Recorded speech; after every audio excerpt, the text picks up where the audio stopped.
10장 보겠습니다.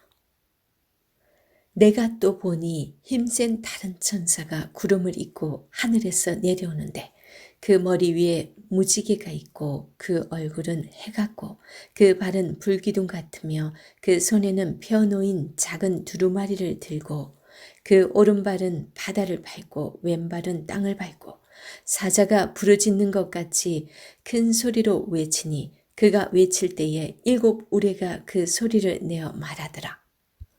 7 우레가 말을 할 때에 내가 기록하려고 하다가 곧 들으니 하늘에서 소리가 나서 말하기를 7 우레가 말한 것을 임봉하고 기록하지 말라 하더라. 지금 9장까지 6째 나팔까지 불었어요. 그죠? 그런데 중간에 갑자기 천사와 작은 책에 관한 이야기가 지금 끼어들고 있는 그런 상황이에요. 7절에 보니까 7째 천사가 소리내는 날 그의 나팔을 불려고 할 때에 하나님이 그의 종 선지자들에게 전하신 복음과 같이 하나님의 그 비밀이 이루어지리라 하더라. 하늘에서 나서 내게 들리던 음성이 또 내게 말하여 이르되 네가 가서 바다와 땅을 밟고 서 있는 천사의 손에 펴 놓인 두루마리를 가지라 하기로 내가 천사에게 나아가 작은 두루마리를 달라 한즉 천사가 이르되 갖다 먹어버리라. 내 배에는 쓰나 내 입에는 꿀같이 달리라 하거늘. 그래서 이 10장에서 2가지 명령이 주어집니다. 10절에서 11절 내가 천사의 손에서 작은 두루마리를 갖다 먹어버리니 내 입에는 꿀같이 다나 먹은 후에 내 배에는 쓰게 되더라. 이게 무슨 뜻이냐면요. 먹을 때는 꿀같이 단데 배에서는 쓰게 되더라.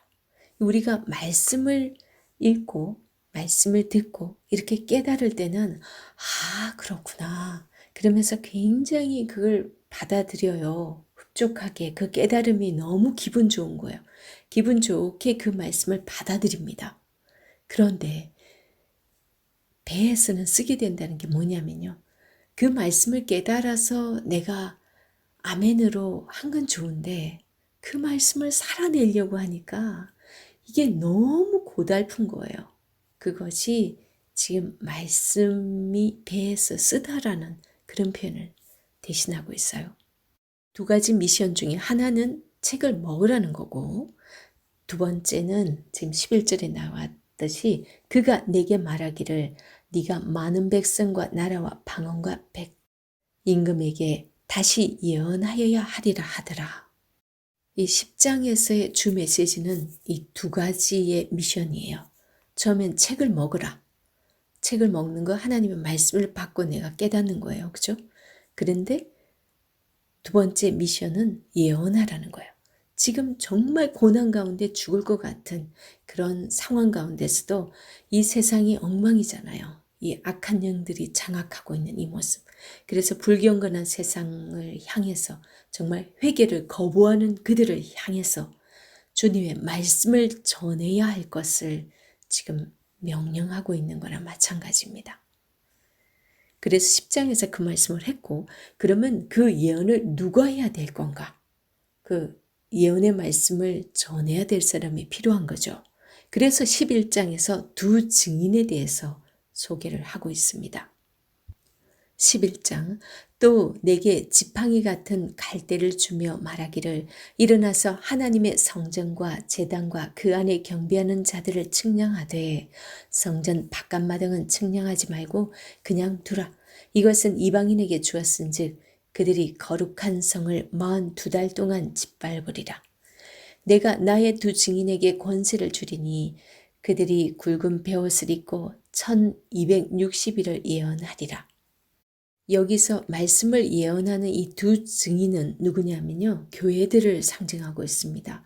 지금 오늘날 우리 한 사람 한 사람 교회된 우리가 되기도 하고 우리 한 사람 한 사람이 모인 진짜 그 교회들이 되기도 하겠죠. 하나님의 말씀을 끝까지 선포해야 되니까. 그 2 증인의 역할이 말씀을 전하는 겁니다. 그런데 여기서 42달 동안 짓밟는다는 표현 나오죠. 그 다음에 1260일. 42달이 42개월이잖아요. 그리고 42개월을 날수로 환산하면 1260일이에요. 이 기간은 교회들에게 주어진 양육의 기간이고 교회들에게 주어진 말씀을 선포해야 되는 그런 예언해야 되는 그런 기간이기도 하고 이 짐승들은 또 42달 동안 또 짓밟습니다. 이방인에게 주었대요. 그래서 그들이 거룩한 성을 42달 동안 짓밟는 그런 역사가 있다는 거죠. 그 양육 기간 동안에 영적 전쟁을 그냥 허락하신 거예요, 지금. 그런데 이 두 증인이 무저갱에서 올라온 짐승들에 의해서 목베임을 당하고 죽습니다. 교회들이 악한 영들에 의해서 지금 죽임을 당하는 그것을 얘기합니다. 그때 세상 사람들이 너무 좋아하고 선물을 주고받는다라는 그런 표현까지 쓰고 있습니다. 그때 지진이 나서 성 10분의 1이 무너지고 7,000명이나 죽게 됩니다. 그런 내용들이 지금 11장에서 소개되고 있는데 11장 15절에서는 7번째 나팔을 붑니다. 그러고 나서 12장 15장 12장에서 15장까지 다시 또 삽입장이 들어가고 16장에서 다시 대접 심판이 시작되는 그런 순서로 엮어지고 있습니다. 삽입장으로 있는 12장, 13장, 14장 같은 경우는 천국에서 본 그런 환상입니다. 12장은 여자와 큰 붉은 용, 여자는 여기서는 교회를 상징하고 있는데요. 이 여자를 공격하는 이 붉은 용은 사탄인데 머리가 7이고 뿔이 10이래요. 7머리 10뿔인 거죠. 그리고 이 용이 하늘에서 쫓겨났다고 12장에서 소개하고 있습니다. 이것은 아담과 하와를 미혹하던 그 옛뱀인 사탄의 주특기가 고소하는 건데 이제 쫓겨났어요. 더 이상 고소할 수 없게 되죠. 그렇게 되니까 어떻게 합니까? 여자를 공격합니다. 교회를 공격하죠. 그래서 여자가 광야로 도망을 한다고 그렇게 나옵니다. 교회가 광야로 도망을 했다? 이 광야는요, 오직 하나님만 바라볼 수밖에 없는 그런 곳이 광야입니다. 그래서 이스라엘 백성들 출애굽해서 40년 동안 이 광야에서 하나님만 바라보는 그런 훈련을 하게 됩니다. 그래서 광야로 내어 쫓긴 교회인 그 여자를 사탄이 공격한다는 것은 교회가 되어 살아가는 우리의 이 땅에서의 신앙생활의 그 여정에는 반드시 이 사탄의 악한 영들의 유혹과 핍박이 있다라는 그것을 또 여기서 반증을 해주고 있습니다. 교회인 여자가 한때, 두때, 반때를 양육받는다라고 하는데 이 역시도 한때, 두때, 반때 3년 반이죠. 이거 역시 마찬가지입니다. 아까 양육의 기간 1260일이나 지금 여기 교회인 여자가 한때, 두때, 반때를 양육받는다. 이 역시도 3년 반이니까 이 3년 반 이 자체는요. 1260일과 마찬가지인데 이 날수는 성도들이 이 땅에서 말씀으로 양육받는 그런 날짜인 거지 이것도 상징입니다. 이것이 실제로 3년 반밖에 우리가 양육을 받지 못한다면 우리가 신앙생활 3년 반밖에 못하고 다 죽나요? 안 맞잖아요. 그죠? 이런 거 역시도 상징으로 말씀하고 있습니다. 이제 13장에서 보니까 두 짐승 이야기가 나옵니다. 내가 보니 바다에서 한 짐승이 나오는데 뿔이 10이요 머리가 7이라. 그 뿔에는 10왕관이 있고 그 머리들에는 신성 모독하는 이름들이 있더라. 여기 13장에서 두 짐승, 그 짐승의 숫자 666이라는 그 이야기가 나옵니다. 계시록은 구약에서 말씀해 오시던 하나님의 약속의 성취와 연관이 있습니다. 그렇기 때문에 구약을 제대로 알고 이 계시록을 읽어야 할 필요가 있습니다. 그래야만이 엉뚱하게 풀지 않고 구약에서 말씀하신 그 약속을 근거로 해서 풀 수가 있습니다. 계시록은 구약 성경 39권 중에서 26권의 책을 인용하고 있어요. 그래서 계시록의 상징적 예언들을 풀기 위해서는 구약 성경, 특별히 이 다니엘서의 예언들은 거의 다 알고 있어야 됩니다. 그래야만이 이해가 제대로 될 수 있고요. 이 다니엘서의 예언들을 알아야만이 짐승의 표도 이해할 수 있습니다. 다니엘서 2장, 7장, 8장, 계시록 12장, 14장 등 이 성경 전체 예언을 통해서 그 13장의 짐승의 표가 무엇인지 성경적으로 풀어야 제대로 이 666이 뭔지를 알 수가 있습니다. 다니엘서 7장에서는 이 짐승의 수가 바벨론을 의미했습니다. 그런데 지금 이 편지를 받을 그 성도들에게는 로마의 박해 가운데 있었으니까 로마 역시 멸망할 것을 알고 있는 그런 상황인 거죠. 다니엘서 7장을 보면 열불과 짐승에 대한 환상 해석이 나옵니다. 한번 읽어보시고요. 이 다니엘서에서 보면 옛적부터 항상 계신 이가 와서 지극히 높으신 이의 성도들을 위하여 원한을 풀어주셨고 때가 이름에 성도들이 나라를 얻었더라. 이것만 봐도 이 바벨론을 멸망시킬 걸 알기 때문에 지금 로마의 압제 가운데 있는 이들 성도들에게도 로마도 이렇게 해서 패망하겠구나. 그걸 알게 된다라는 그런 의미입니다. 그래서 7장 1절에서 말씀하고 있는 이 바다에서 올라온 괴상한 짐승은 로마가 되겠죠. 그리고 열뿔이라면 열뿔은 10명의 로마 황제들을 의미합니다. 스스로 자신을 신으로 자처하면서 자기들을 경배할 것을 강요하기 위해서 여러 가지 신전을 만들어 놓고 자기를 황제 숭배를 하게 합니다. 그것을 두고 신성을 모독하는 이름들이 가득하다라는 그런 표현을 쓰고 있습니다. 13장 5절에서 6절 보면 또 짐승이 과장되고 신성 모독을 말하는 입을 받고 또 42달 동안 일할 권세를 받으니라. 짐승이 입을 벌려 하나님을 향하여 비방하되 그의 이름과 그의 장막 곧 하늘에 사는 자들을 비방하더라.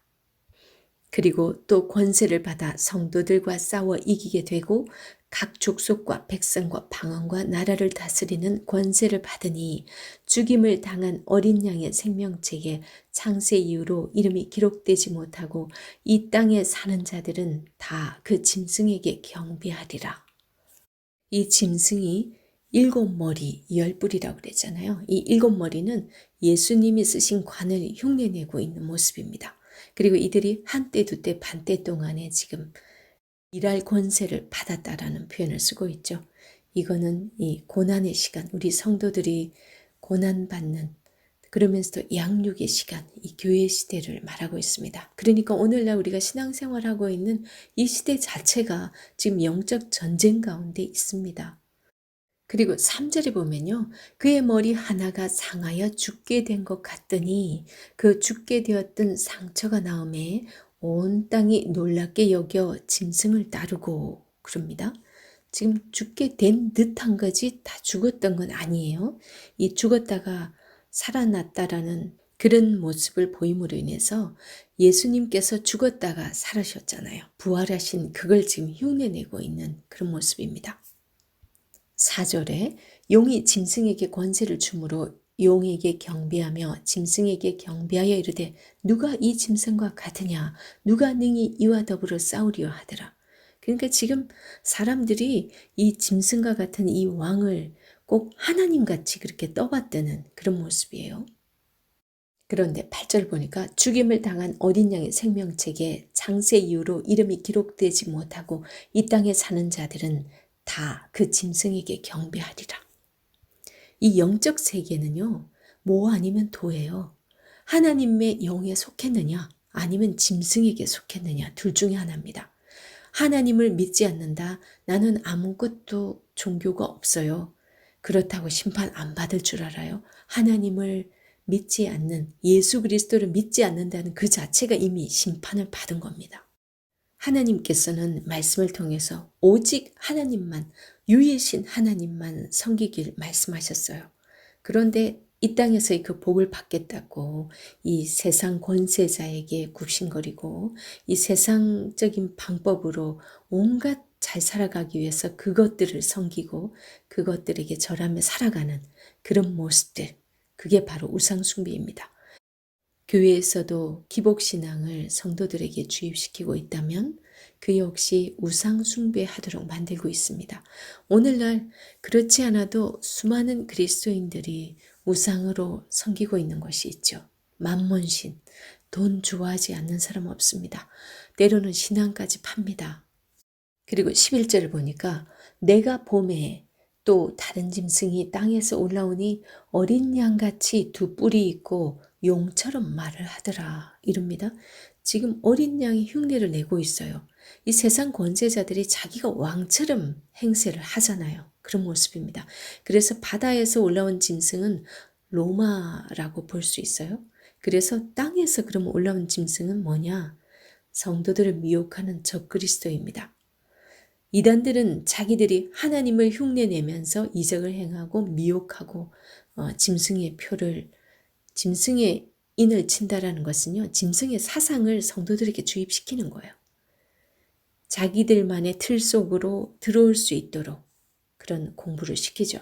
그런데 신명기 13장 1절에서 3절에서 보면 그들이 이적과 기사를 보이며 미혹할지라도 그들을 따르지 말라고 그렇게 말씀을 했습니다. 그것은 여호와 하나님을 사랑하는지 아니하는지 시험하기 위해서 그것을 허락하신대요. 그래서 우리가 얼마든지 이단의 미혹을 받을 수 있는 상황으로 그냥 버려두신다는 거죠. 우리가 정말 진짜 하나님을 제대로 사랑하는지 안 하는지 시험하기 위해서 허락한다는 그 사실, 우리가 정신 똑바로 차리지 않으면 거기 넘어가겠죠. 성경에서 그렇게 성도들을 미혹하는 자들, 그런 사람들을 어떻게 하라고 합니까? 죽이라고 합니다. 오히려 이런 이단들이요, 666을 받으면 안 된다라고 막 가르칩니다. 그러면서 자기들 집단에 들어와야 구원을 얻는다고 해요. 설사 이적을 행한다 하더라도 하나님의 말씀을 제대로 가르치지 않는 그곳을 절대로 따라서는 안 됩니다. 15절에 보니까 그가 권세를 받아 그 짐승의 우상에게 생기를 주어 그 짐승의 우상으로 말하게 하고 또 짐승의 우상에게 경배하지 아니하는 자는 몇이든지 다 죽이게 하더라.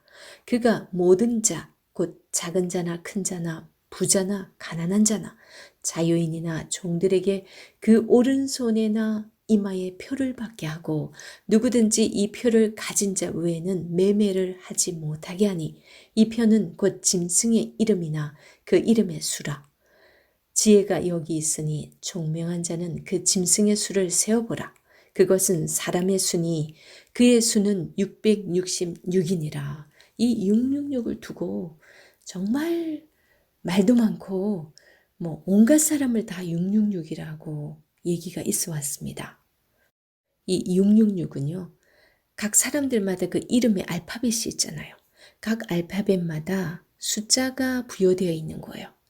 그러니까 그 숫자 부여된 그 사람의 그 이름의 알파벳들을 다 더했을 때 666이 짐승의 수라고 얘기를 하는데 그것을 게마트리아 수라고 얘기하는데 그런데 계시록에서 666은 그런 의미는 아닙니다.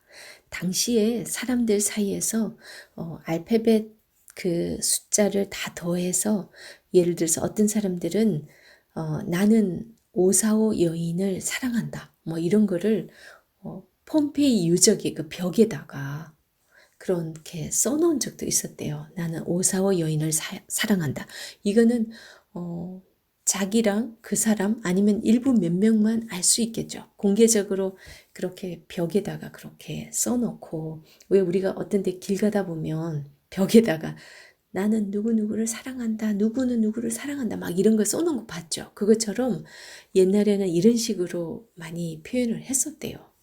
암호처럼 느껴지지만 그런데 그때 당시에 네로 황제 이름을 다 더했더니 666이 되었다. 이런 표현도 있습니다.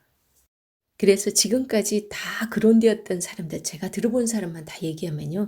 2차 대전 중에는 히틀러나 무솔리니 그들이 이 666이 됐고요. 그 다음에 또 로마의 황제 네로, 그다음 교황청, 그리고 마호메트, 후세인, 미국의 대통령 존 F 케네디. 또 한때는 이 666이 바코드다, 신용카드다, 아니면 세계를 통제할 정부의 어떤 컴퓨터 번호다, 베리칩이다. 많이 들어보셨죠? 이렇게 666에 대한 얘기가 너무나 썰이 많았었어요. 심지어는 존 칼빈이다, 마틴 루터다. 존 칼빈이나 마틴 루터 같은 경우는 카톨릭의 입장에서 보면 이들이 종교 개혁을 했으니까 그들이 봤을 때는 적그리스도죠. 그래서 이들을 향하여 또 666이다.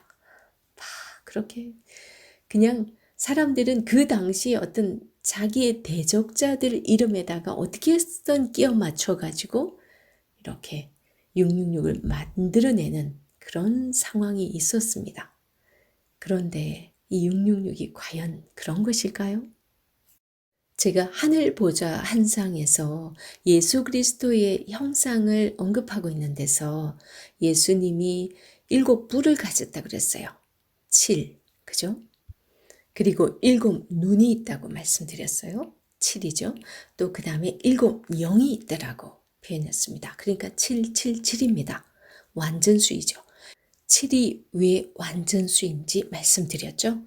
땅의 수 4와 하늘의 수 3을 더한 것이 7이죠.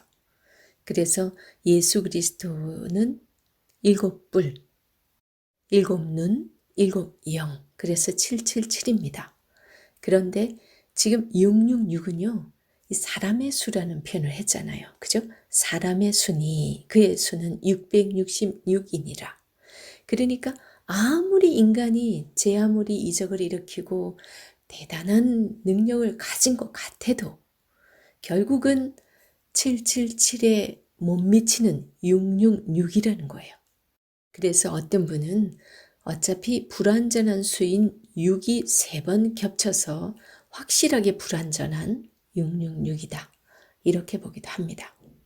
즉 용과 바다의 짐승, 그 땅의 짐승으로 대변되는 이 사탄의 영을 받아서 역사하는 악의 세력을 상징하는 수가 666입니다.